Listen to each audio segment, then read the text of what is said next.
You get paid to sit and drink and flirt with dudes in a club all night. A lot of young women that I know, girls that I'm friends with, have been coerced into doing things that they didn't initially sign up to do. The term atmosphere models might conjure images of ethereal beings, or perhaps professionals predicting the weather. In truth, it's a term coded in euphemism, a glossy name for beautiful young individuals, often women, hired to populate elite parties, high-end gatherings, or secluded soirees ostensibly to elevate the ambiance. But as we've learned, where there's smoke, there's a firestorm of questions. So, models are booked to be atmosphere, to elevate the vibe of a party with their beautiful presence to make the host and client look good, and to give the illusion that all the pretty girls go there.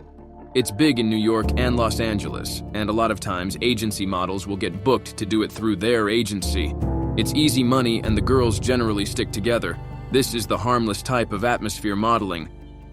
Imagine the glitzy labyrinth of Hollywood, where a producer, let's call him Mr. X, a pseudonym necessary for legal protections, pioneered the concept in the late 1950s. His pitch was simple: enhance your event with a bevy of beauties or a gathering of gents, no strings attached. But strings, ladies and gentlemen, are often invisible.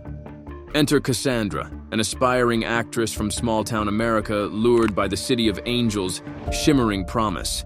Her story with atmosphere modeling started with an invitation, an exclusive party at a mogul's mansion. The job seemed straightforward: dress elegantly, mingle, laugh charmingly, all for a hefty payout for merely being present. However, the night took turns. Cassandra hadn't anticipated, with insinuations, unwelcome advances, and offers of private parties post-event. This tale, regrettably, is no anomaly. In conversations with event managers and public relations maestros, the script is well rehearsed. Atmosphere models are an aesthetic choice. They're contracted through legitimate agencies, offering a service no different from a caterer or a performer.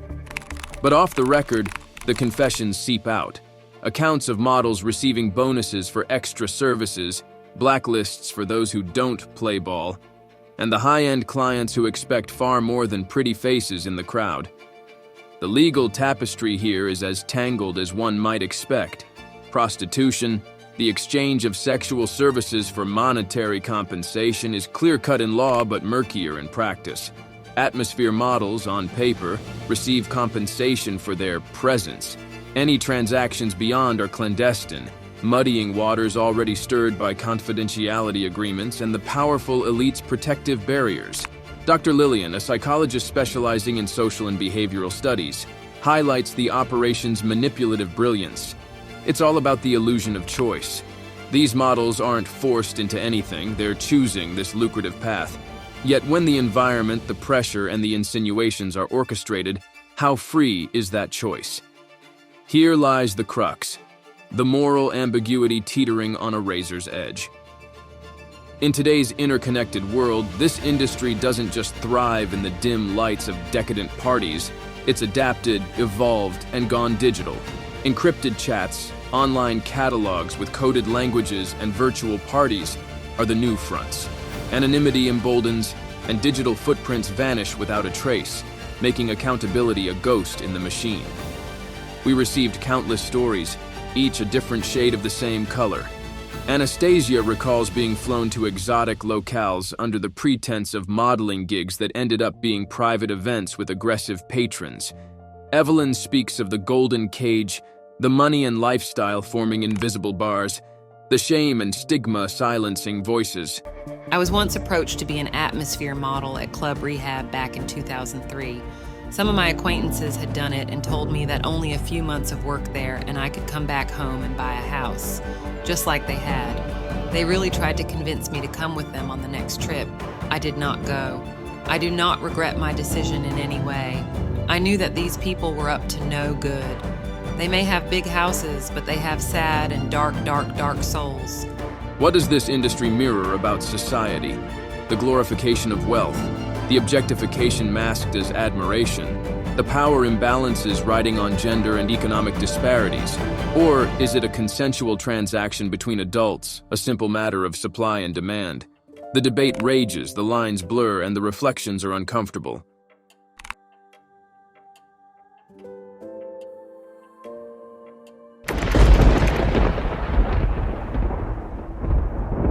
Model girls and VIP hostesses often face the same pressure and insinuations as atmosphere models. I was a VIP cater waitress when I was 18, and these types of model host jobs are very real. My company had 2 rosters, waiters and hosts. We had our headshots taken as well as our name and age on a profile, and would then be picked to work at private and company functions. All functions were professional, and I never saw anything untoward. Waiters, waitresses served food and drink, and the models, hosts welcomed the guests. Sometimes wore themed costumes and entertained guests during the functions. This was more tame than your example and above board, but there was still this wink-wink nod-nod that the models' hosts maybe did offer more than smiles and charm. It was always joked about. As waiters, we would sometimes rib them because all they had to do was stand around and look pretty, while we had to actually work. So yeah, this is real. There are more tame versions like my example, but probably also more, let's say, extreme versions of this job. I was a bottle girl in Dallas, but not for very long. It was hella easy money. I would just show up and they would put me in a section with ballers, celebs, and get them to spend more money on bottle service and alcohol. I and my best friend were both hired together, and we both quit after about 3 months because of how many times men would try to get us to go home with them, follow us after the club closed, be aggressive. I was going through a rough time, and it really did no favors for my mental health. Thank God we got out when we did. I'm pretty sure I was drugged one night too. I have no memory of it, but my best friend got me home safely. Had to call a guy friend to come and get us home. Crazy stuff. I've seen these shady things firsthand multiple times. I live on a luxury ranch with our own private airport. We sometimes get ultra-wealthy people who will book out the entire ranch for multi-day events like a business trip or birthday weekend. They will fly in a jet full of models, many of whom have never even met until getting on the plane together. It's super awkward and it looks fun in the pics they post, but behind the scenes, they typically look bored or annoyed. Many times, they group up and get in fights with one another or mad at the men putting moves on them. We've had to blacklist some people for acting up.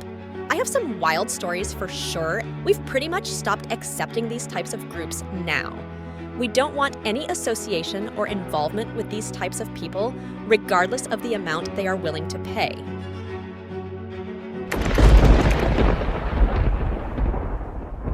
You just need to look pretty and get $10,000 and be on that flight and go and do what you have to do. I always feel like it has to be something that is unique, because it's crazy things you're asked to do. You're told to suck toes, to do what? Like, it's crazy. You can like, I don't want to go deep. I don't want to go into deep. Beneath this entire surface of hashtags and filters lies an underworld few acknowledge, but many whispers about a mafia-like network, shielded by the anonymity and accessibility that the digital age offers. The mafia finds its roots twisted around this digital empire. But forget the cinematic tropes of The Godfather. These puppet masters blend into the digital tapestry, unassuming yet omnipresent. They're orchestrators of a complex hierarchy that mirrors traditional organized crime, with kingpins, digital handlers, enforcers, and at the pyramid's base, the exploited. Tara, whose real name we've concealed for her protection, shares her chilling account. An aspiring model, she was lured by promises of fame and fortune. Her Instagram, once a portfolio of dreams, morphed into a catalog for clients.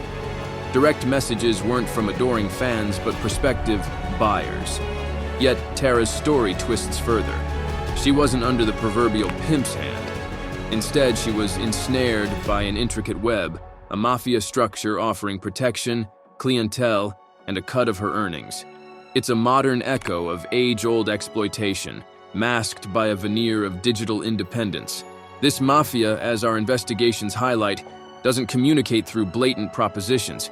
Their lexicon is one of codes and innuendos, promotional modeling, private sponsorship, exclusive parties, phrases that, to the untrained eye, are innocuous yet are laden with darker implications. Payment is often hidden in plain sight, marked as gifts, donations, or tributes, keeping the machinery well-oiled but out of sight. Silence in this world is golden, and its guardians are the enforcers.